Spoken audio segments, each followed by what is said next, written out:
You check it.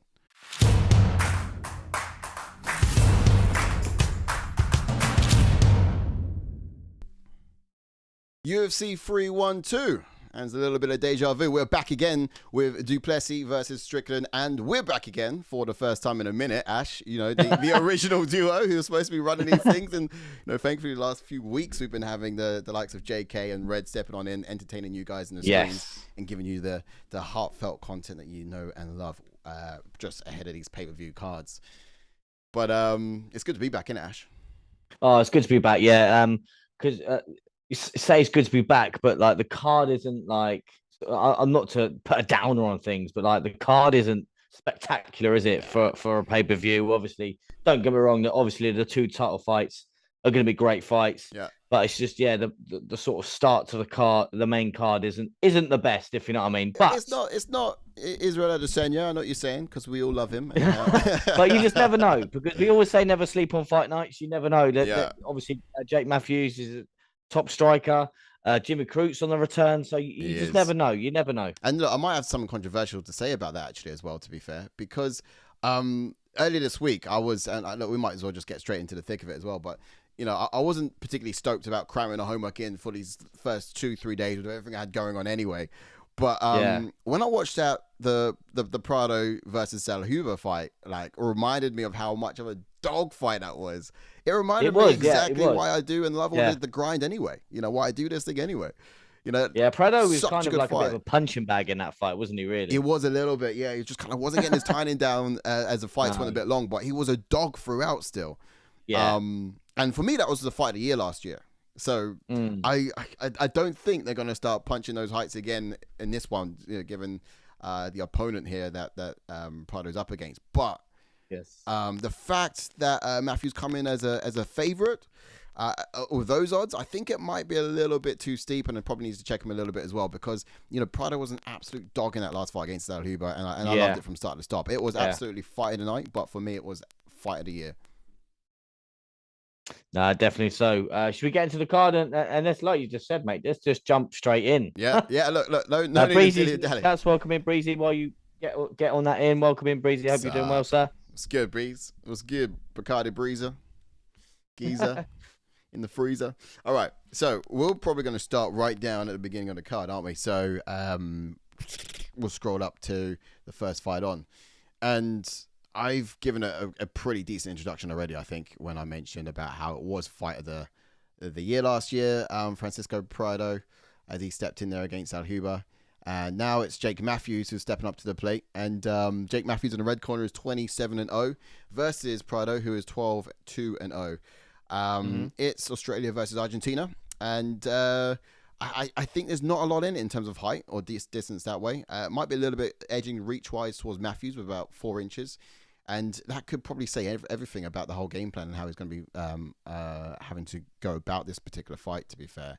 Yeah. I guess one of the questions I had put down here for you was, you know, with Prado coming off of a decision loss against Salhuba,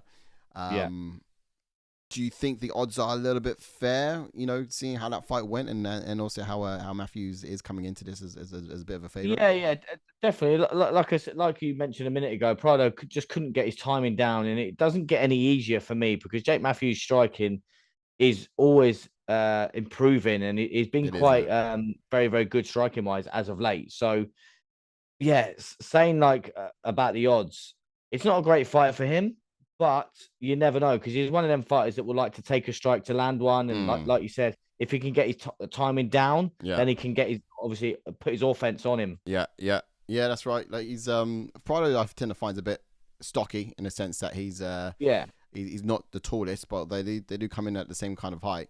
And he also does that kind of gazelle punch, doesn't he, when he throws? And I think it could probably put him in trouble against someone like Matthews. But in what way do you think Prado needs to adjust his fighting style to exploit the potential weaknesses of Matthew then, and his game plan coming into this? Yeah, 100%. I mentioned a second ago about taking him on to land one. I think he just needs to stifle Jake Matthews, because Jake Matthews is certainly one to get his timing down. And once he gets his timing down, we've seen he's a legit striking. Yeah. Like he's got that knockout power. We've seen it in the past. I can't remember who fought, who we knocked out now, but it was a great fight. Let's have a look. I can't remember who it was Might now. have to go back and and check it out. It You're on about Matthews, was. right? Yeah, it He's got was. equivalent power in both hands. He's not Andre really. Fiallo. That was it. Andre Fiallo. Yeah. That performance there was like the beginning of like the rise of Jake Matthews Yeah. coming into his own, and that was a great performance. And obviously, we saw how good his striking is there. But for Prado, I think he just needs to get into Jake Matthews' face, stop his rhythm, and certainly, if he's going to take one, he certainly will take that one to land one. Yeah, no, absolutely. And I also would say too, you know, in terms of the wrestling side of things, that could probably be a dynamic in this too. Who do you think is going to be? Who do you think is going to be initiating that first? If it was going to be either of these, That's a very good point, to be honest, because they're both predominantly stand-up guys. But if in the past, if anyone is going to mix it up, I would sort of slide towards Jake Matthews in that sense, because I've just seen it in the past. Yeah, no, that's true. That's true. All right, well, let's get into some of the gauges and see how this one kind of matches up on the canvas, because I'm quite keen to see who's going to have those advantages. We just touched on wrestling, and then there's also striking to consider as well in terms of the different styles, which case these guys both do. Let's see if we can match it up.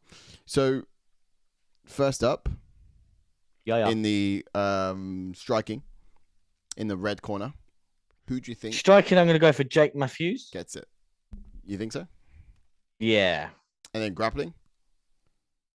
Grappling, only because I've seen it, like, obviously a lot more. Don't get me wrong, I know Prado's kind of fresh to, obviously, the UFC scene, but obviously, just because I've seen it more, I'd side towards Jake Matthews. Not to say that Prado doesn't have it in the locker, of course not, but yeah. Yeah. Sorry, who did you say striking for? Matthews? Jake Matthews. He did, yeah. Okay, cool. I was just going to say, I'm just being biased towards Matthews right now. If there's anyone in the chats that thinks, what is that Ash talking about? Let me know. Yeah, I mean, I did see some of this. It's not just striking; it's also like the duration of striking too. So I do think 100%. Matthews would be a stronger striker in the second and third. But you know, that could be true, like you said. Yeah, no, that is you're spot on there. But like you said, in that kind of 3-round war with Sahuba, Prado is one of them gritty fighters, and like we always tend to sort of say, don't we? Like if there's kind of like an X factor of a certain fighter.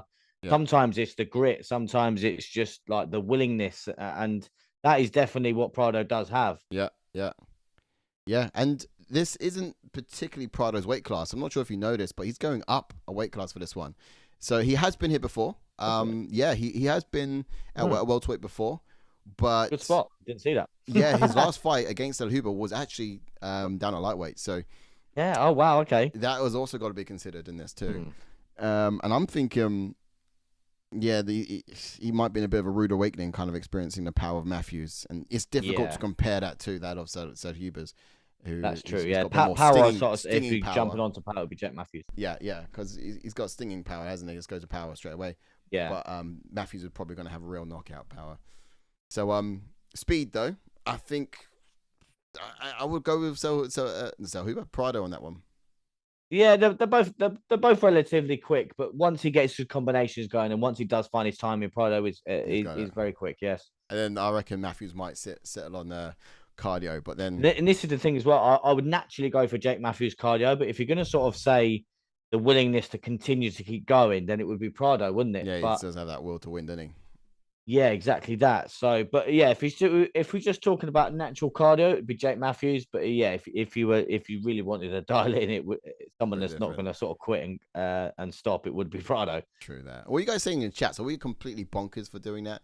I reckon not. I think we have kind of landslided a little bit in the red corner with Matthews, but have a little bit. Yeah, he is the favorite on the night as well. I think he might be a bit too much of a favorite for my liking, because I do recognize the dangers and the ability in Prado. That fight was an absolute war, and it stays with me to this day.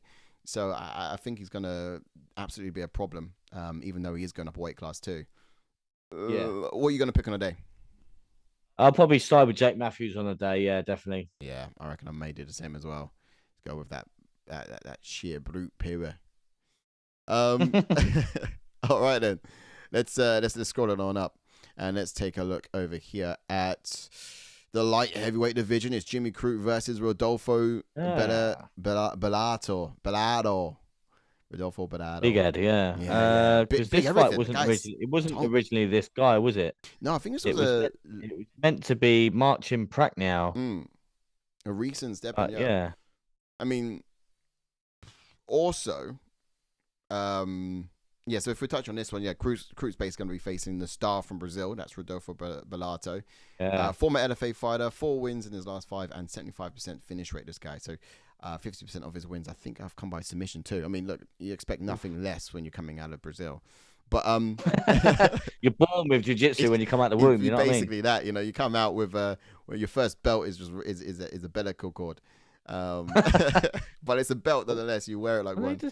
Submit the doctor into letting you go. But my chats have just disappeared. Oh, go on, bring them on back to me. Bring them back to me. There's some beautiful people out there we got to be engaged with, bro. So what am I saying here? We're looking at the second fight up here on the card. And I have to admire Jimmy Crute. I got to start by saying this, right? His ability to absorb damage and rally back into fights. It's a testament to how tough he is, isn't it? And his resilience. I'm talking about it certainly is, mate. Certainly is. And obviously he's taken a little bit of time off, isn't it? He's not fought since 2023, if I'm correct. So for him to sort of take that time off, sort of say, look, listen, I need to take a step back now. But like the thing is as well, I want to what I want to touch on to is like, it's not like he was fighting lower sort of echelon of the division. He was fighting like the likes of Jemiah Hills and everyone like that, sort of like the top end of the division. So he's got nothing to be down about losing to these guys. But sometimes you do need to sort of take that time and sort of reflect. And now he's coming back and he's not fighting someone that's in the rankings. He can sort of come back into his own, build a bit of a confidence, and then get back to the best of what he was. Absolutely, no, he's not like you can't sleep on the guy though. Sound like Rodolfo, critically dangerous, I'd say. Yes. It's another guy that doesn't quit as well. Yeah, true. He's just tough. This guy's just tough. He's got some grappling too. Crute could probably utilize the takedowns, kind of bring a bit of unique style characterized by. That's the kind of style that Crute's got. It's wrestling. He imposes like a grappling game, utilizes the takedown, ground control, that kind of dominate those areas. But then also on the flip side, you got someone like Bellato who brings a very unique style, which is largely aggression and high striking output as well. So that again. Yeah, he's got a solid clinch as well though. But who do you reckon is going to play into whose game plan for this one? This is another one because I think this is kind of not similar in the fight we just sort of broke down, but it's one of the one where Rodolfo would just sort of go all guns blazing, if you know what I mean. If Jimmy Crute can sort of be tactical and be elusive like he has been in the past and get his striking off, and like you said, Jimmy Crute's crafty. He's got some great submissions on his resume, so it could kind of play into his hands if Rodolfo is kind of aggressive, but. We've seen him in the past. He's been quite patient sometimes as of recent, but once he gets going, he's got some great power. Yeah, and I think it's not just stopping power, isn't it? Yeah, it's he's got chin as well. So don't get me wrong, Rodolfo's been cracked a few times now, and he's managed to hang in there. Like one of his previous fights, I think the ref was going to step in to stop it, but for some reason the ref didn't. I'm sure you don't want to watch that one because. The reason you don't want to watch that one is to be like, well, hang on a minute, why couldn't this ref have been in when Izzy was there? Yeah, true.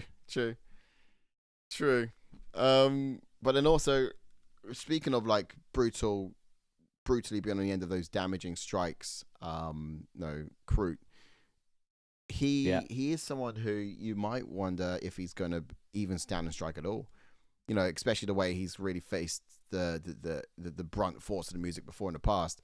He's either probably going to be tentative to engage standing up at all, and then you might see grappling straight from the off, I reckon.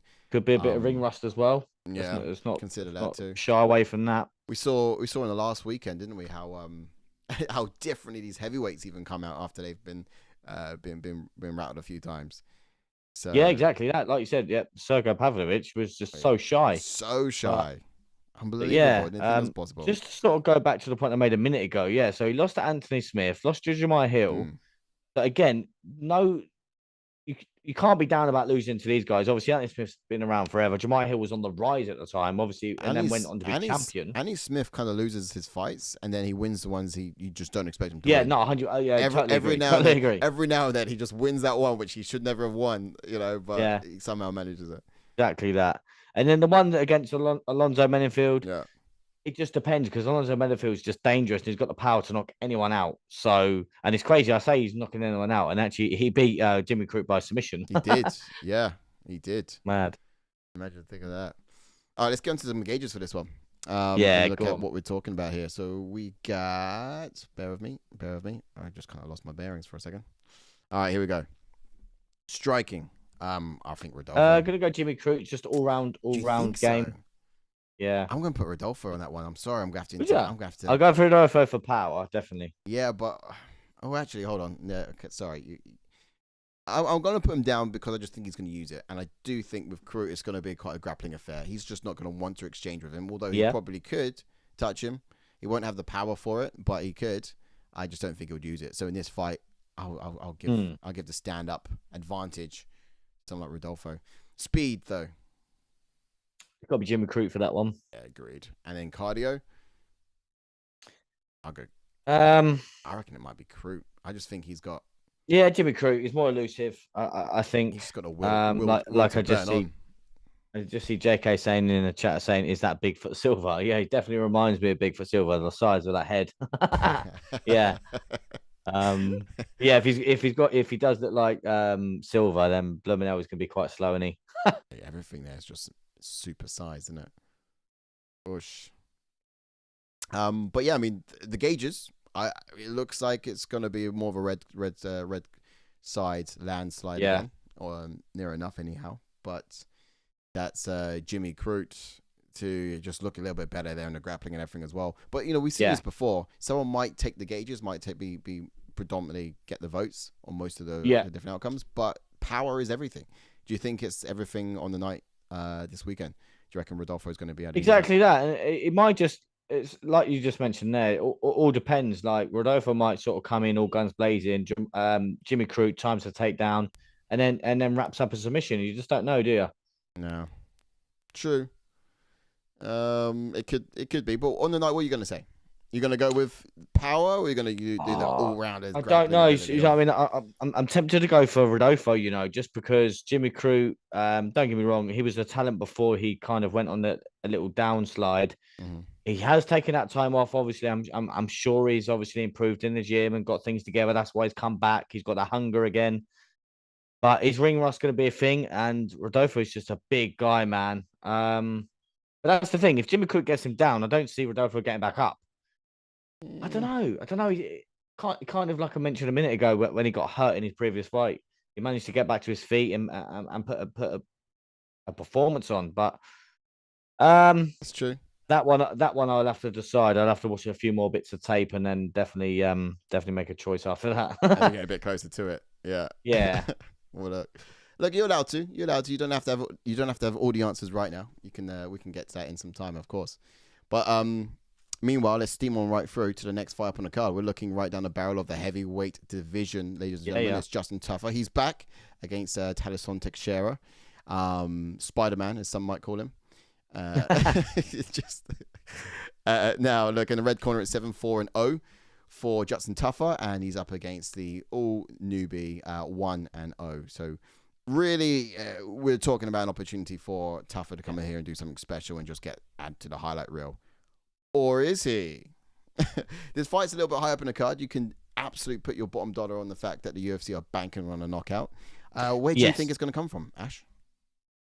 It's actually quite funny because obviously just before, like when his fight was on the card, I thought, Justin Tafa, he's going up against a tall guy. You know what, like obviously it just reminds everyone of the Mark Hunt sort of type of fighter where he's a smaller guy, lands the overhand right and puts his opponents out. But Teixeira, he's very fast on the feet. He's very elusive. He's got his high kick is very, very good. It's dangerous. I actually think Teixeira could get this done, Yeah. I do. I really do. You think so? I mean, you got Tafa, who's known for his explosiveness, of course. Yeah, exactly that. Making those waves in the heavyweight division, I guess, if you like. Then you got Teixeira's ability to close the distance quite quickly.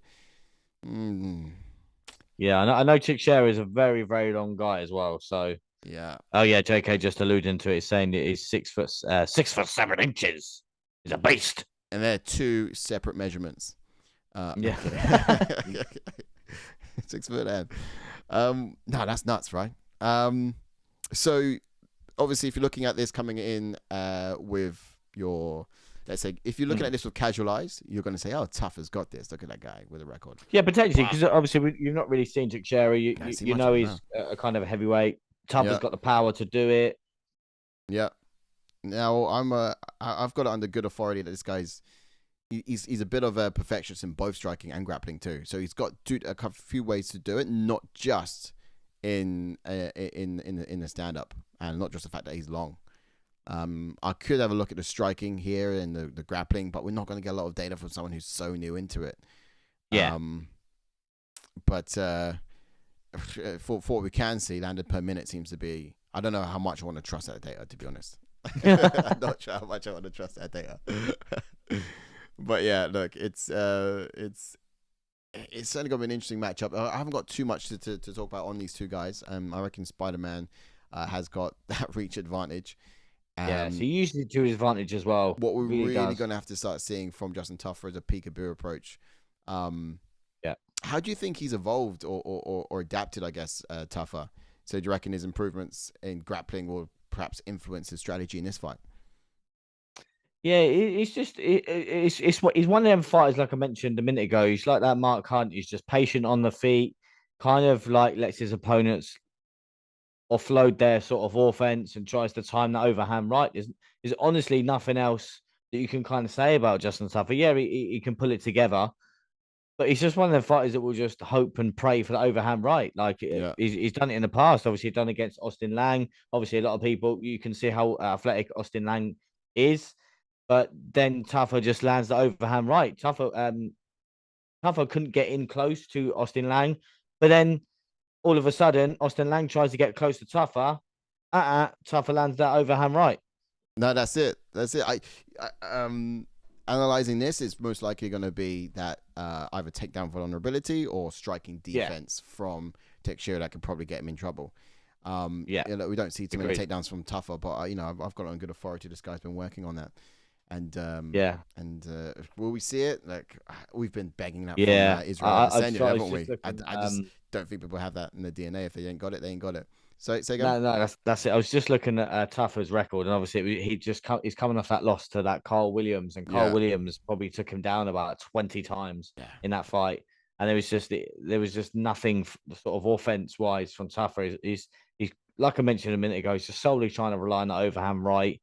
He's literally like Mark Hunt 2.0. Mark Hunt from Wish, this guy is. Brilliant. I couldn't put it better myself. All right, let's go over some of the gauges for him then and see how this is going to mock up. If I was to get up that look there and say striking, who do you reckon is going to have the advantage in that? Striking's going to be Teixeira for me. And we're saying that because other people. I'm saying because he throws all kinds of bother. He's very elusive on the feet. That teep kick down the middle, high kick, mixes it up so much more than Tafa. He's got the weapons. He's got the reach, right? Yeah. And then grappling, I'll probably go Tafa just because through the grapevine I've heard he's worked on it. Yeah, I don't think I've seen much grappling from Teixeira, to be honest. I know I've only watched a couple of fights of him, but he's just deaded people are sort of on there. Yeah. It's kind of bad to give Tafa the grappling, if you get what I mean, because he's kind of not Never really thought got I'd it. ever do it, but this fight makes me. And they both don't really have it, and they're both, you know what I mean? It's one of them. That's it. Oh. Yeah, while you're just sorting that out, George Murray's in the chat. I can't click on the chats because it's disappeared. So, but anyway, I'll give you a massive salute, George Murray. Welcome in, sir. Oh, yes, George. He says, evening, what's good, fellas? Thanks for joining us. And then JK's in his Orlando account. Welcome in, JK. He says he's welcoming in George Murray, of course. Maybe Mr. JK working on the weekend. Oh, no. What's happening? Working on the weekend, George Murray. Oh, this weekend. Yeah. We work every weekend, George. We know how you feel. Yeah. But it's not work when you love what you do. Exactly that. You know what I mean? All right. So we've got to power, right? And power was going to be tougher, I imagine. Yeah, we go for power for tougher. Yeah. And then we've got speed. Speed, I'll go for Teixeira. Teixeira on speed, yeah. And then cardio. Now, cardio is a funny one because. Oh, really? Can we ever say tougher on cardio? It's not a case of who's I don't better know. at I'm it. just It's just trying to who's think. the worst, who's not so bad at it. Do you know what I mean? I'm gonna say Teixeira in a way because he throws a lot more and can still reset and still throw a lot more. If you get what I mean. Yeah. You don't really see much output from Tafa. Yeah. So Okay. I'm gonna go Teixeira on that one. Yeah, he does have a better strikes throw per minute as well. Yeah. Teixeira, so we can put it down to what's on paper. Cool. I like that. On the night, would you be going on the night? I'm going Teixeira knockout. Yeah, you think he's gonna have that? I am. Yeah. I think I think a lot of people are gonna cry over that one. If they haven't done the homework. Hang on, Si. Let me just do something quickly. I'm gonna go Teixeira because I've manifested this, mate. All right, I've manifested it. This is your confident pick, huh? This is your confident pick. Okay. Yeah, I've not seen the odds actually. I'm gonna have to have a little look at the odds. It's quite hard to have a confident I had a look pick earlier actually. Yeah. With heavyweight, it's Teixeira's favorite. It's difficult to do that at heavyweight because it is. Yeah. You are right. You know, it just takes one looping strike, and especially from someone like Tafa, it does just take one. Yeah, it certainly does. He just got to get on the inside and bam, and that's it. All right, let's get into the next fight of the night. We're at the co-main already. We're staring out women's strawweight bout between Weili Zhang I am excited for this one. Tatiana Suarez. Yeah. And this has been a long time coming. A lot of people have been asking for this. has. I remember the last fights, and we was just basically dicing up Yan Janan, Weili Zhang, what kind of happens. But also, we've got our champions picks on the line too, as to who we said is going to be dominating this division at the end of the year too. So, did you do one? I did, yeah. In terms of I haven't actually uploaded it though. That's what you mean. Okay. Yeah. Yeah. Because I remember saying for this one, I'm pretty confident it might be Weili Zhang. But we've got a lot to dice up here in this conversation right now. We do. Okay, so tell me. We've got someone like Tatiana Suarez, who is undefeated in the blue corner, 11-0. And then you got someone like Weili Zhang, who's just an absolute veteran with 25-3.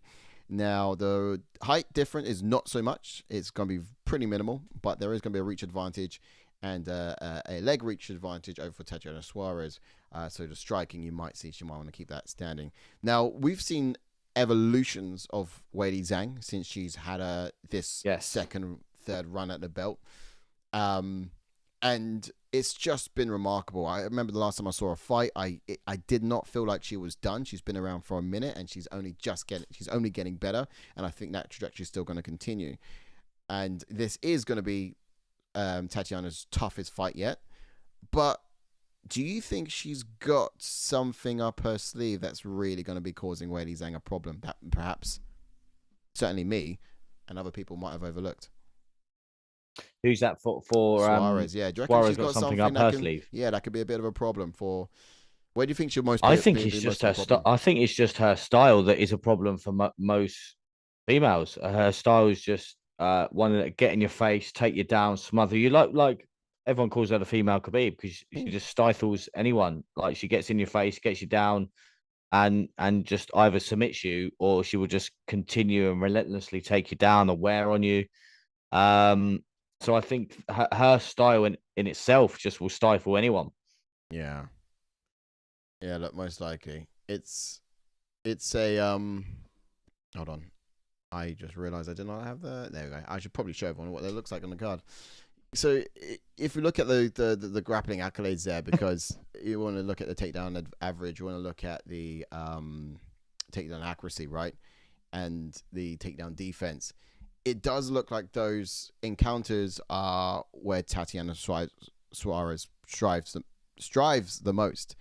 Now, it's not too intense, or it's not so rich on Weili Zhang's side, but that's just because I think it's been a new style which she's been stepping into rather than something she's always been good at. She's only getting better at it as she goes on. So I think naturally it would look that way. I think she's going to be competitive in those exchanges. I think she's not going to be afraid to go to the ground with Tatiana Suarez. Same. But Same. should she not? Is my question. Should she stay standing? I think she's going to have no choice but to grapple with someone like Suarez, because Suarez is going to initiate it hands down. Yeah. She's going to have herself in those scenarios, but it's what she does after that is why I think Weili Zhang can still beat Suarez. And then there's a lot of people out there that obviously are desperate. They obviously want Suarez to win. They think Suarez is going to win. But I think if Weili Zhang can stuff at least 1 or 2 takedowns, then obviously striking wise, Weili Zhang's so much better striking wise than Suarez. Obviously, we've not seen much striking of Suarez at all because of her style so dominant. But yeah, it obviously if Suarez does get a hold of Zhang and Zhang can't kind of come up with a game plan and get back to her feet, then it is going to be hard for Zhang. It's true. It is true. That's if she gets on the back end of it, and that's a risk to have. So look, stay standing and look good. We know that Zhang can look good on the feet. We know that Zhang can look good on the ground. We only know Tatiana Suarez can look good on the ground. Yeah, exactly that. So, but also if you think about how do we know that we can go back to fights even as far as Joanna and Jacek with Weili Zhang, right? Her striking prowess in that particular fight was just incredible. Yeah, it spoke volumes to like her power and her ability as well. So we can take that and say that was Weili Zhang 4 or 5 years ago. She's not any less than that now. Yeah. She's just as dangerous. But she's always improving, though, mate. Like you said, her striking's always been legit, and like her grappling is coming in leaps and bounds ever since. Like, who would have thought she would do what she done to the Cookie Monster and, like you said, Yan Jinan? Who would have thought she would have done that to them? Ain't no one else did that. They ran away from those scenarios. Exactly that. You know what I mean? Yeah. Quick couple of chats, and then we're getting to George says number 32. Si. Number 32. It's 2-3-1-2. Yeah, it's practically number 2-3. It's UFC 3-1-2, which is practically 32. And also we've got Weili Zhang here in the house. That reminds me of that fight.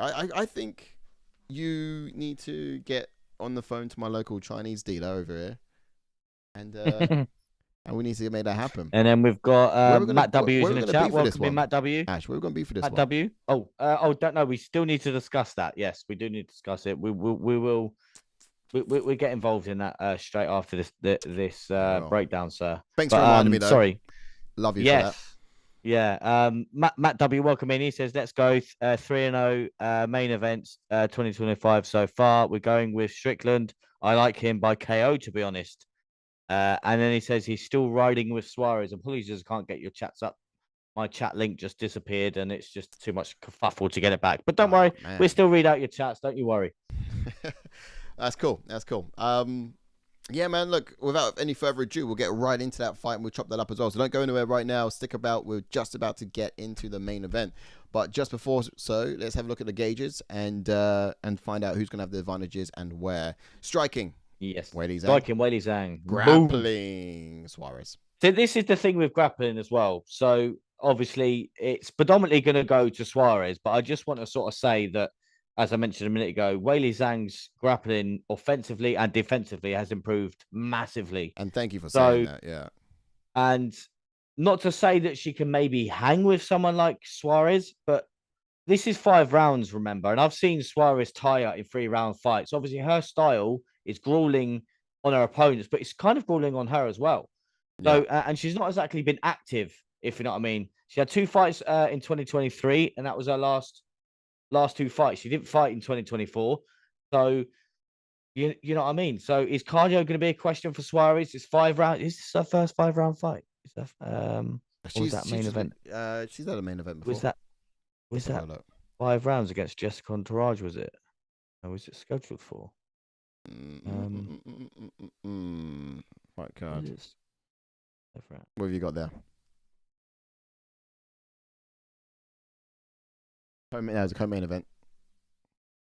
Oh, co-main event. Yeah, so 5 rounds. We know Weili Zhang can hang there for 5 rounds because obviously he's been doing it. So if Weili Zhang does get taken down and kind of dominated, like what a lot of people think may happen, if she can get out 1, 2, and 3 of being dominated on the ground, what Suarez's cardio is going to be like? You just don't know, do you? No, no, and it's well said as well. I think, yeah, I'm glad you did bring it up because you can look at us putting grappling to Suarez and completely discounting Weili Zhang Oh for it, yeah, but 100%. we do Like yeah, not intend to Weili do that at Zhang's all. yeah, yeah. No, but like this is the thing as well. People may just tune in and think, oh, hang on a minute, how can you discredit the grappling of Weili Zhang? Because like I mentioned, mate, her grappling has evolved so much, and it's not discrediting it at all. It's just Suarez. That's just her game, Yeah, she's good just at it. her She world. is. She is. Let's look at power then. I'm confident with putting that on Weili, Weili Zhang. Yeah, cool. Glad you're on the yeah. same page.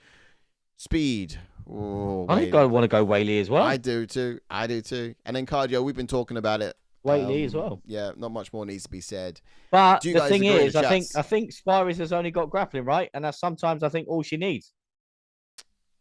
You reckon? I think. Yeah, yeah, it could be. It could be, especially because we know that Zhang can hang her out down there.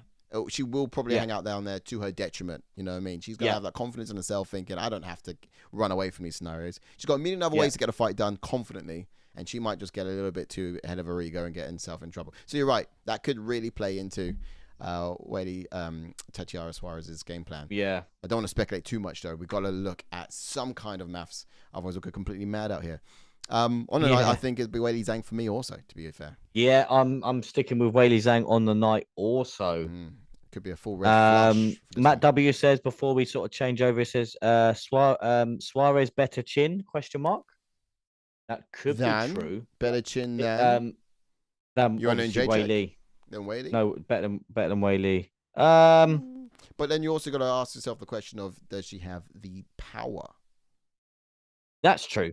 So That's true. it's not like if she may have chin per se, but does she even have the power to put out that damage on Weili too? I think Weili's got to have a bit of a chin. Obviously, that war you want to check. I know, obviously, that like it's obviously people may discredit her chin because she got one banged by Rose Namajunas, but it's the shots that you don't see coming that obviously put you out.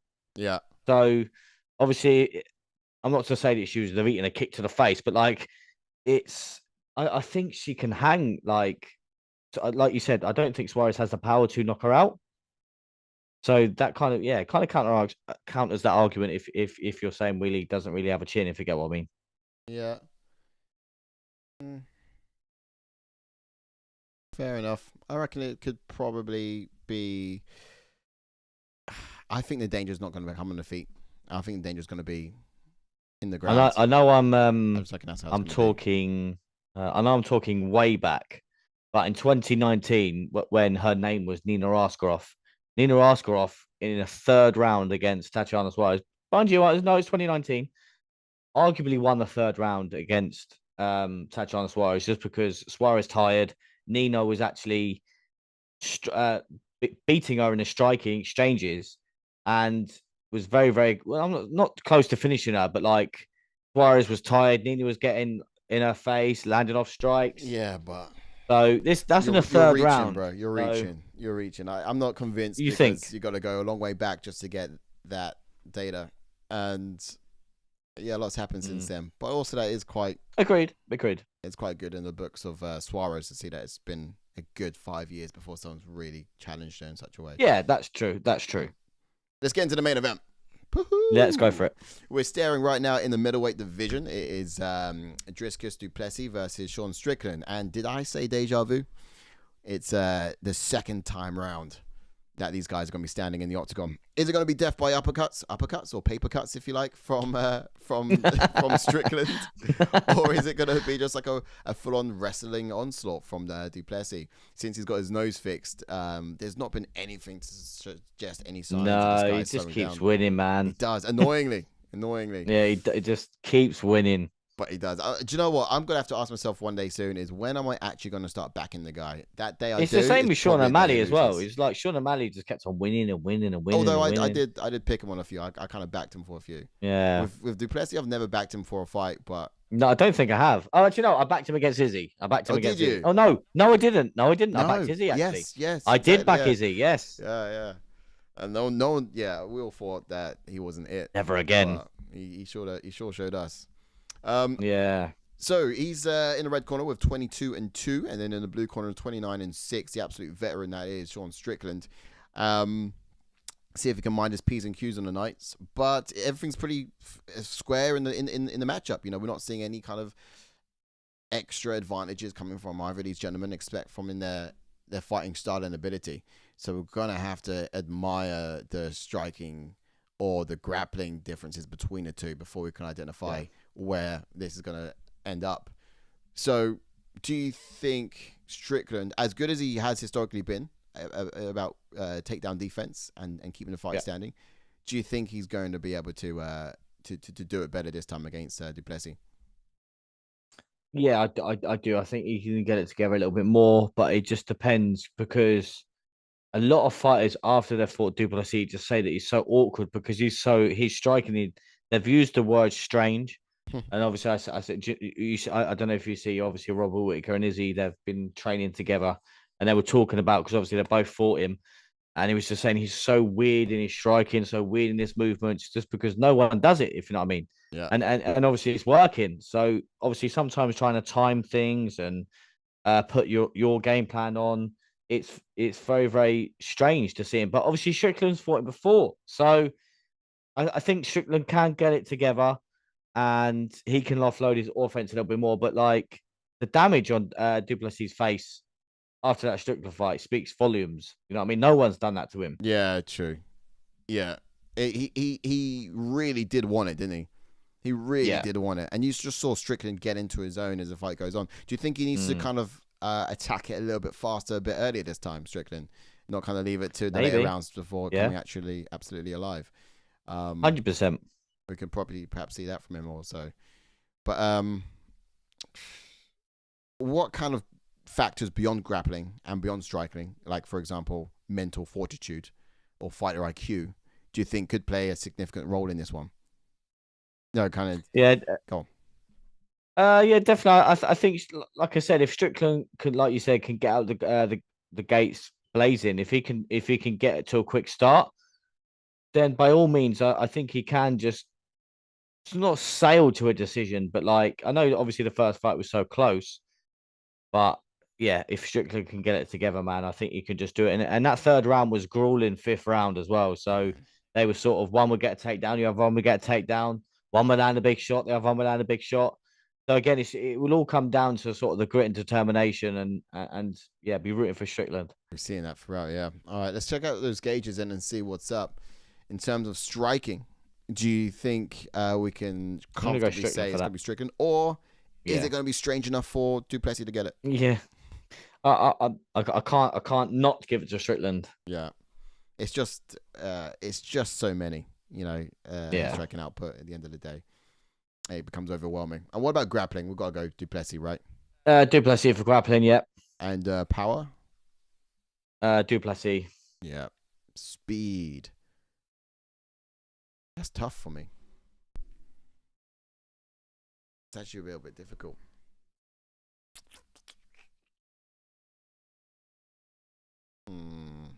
Because if you're going to kind of go with, like, would you kind of class athleticism for a little bit of speed, if you know what I mean? Because if you're going to kind of say someone's going to be a bit more sort of like that, it would be du Plessis.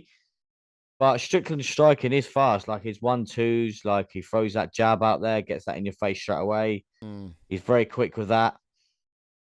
But obviously, he's very upright in that stance and plodding forward. But in the sense of someone that's going to be in and out, it would be someone like du Plessis. Yeah, I think I might go du Plessis on that one, to be honest. Yeah. It's difficult for me, but I've never looked at Strickland and be like, oh, he's fast.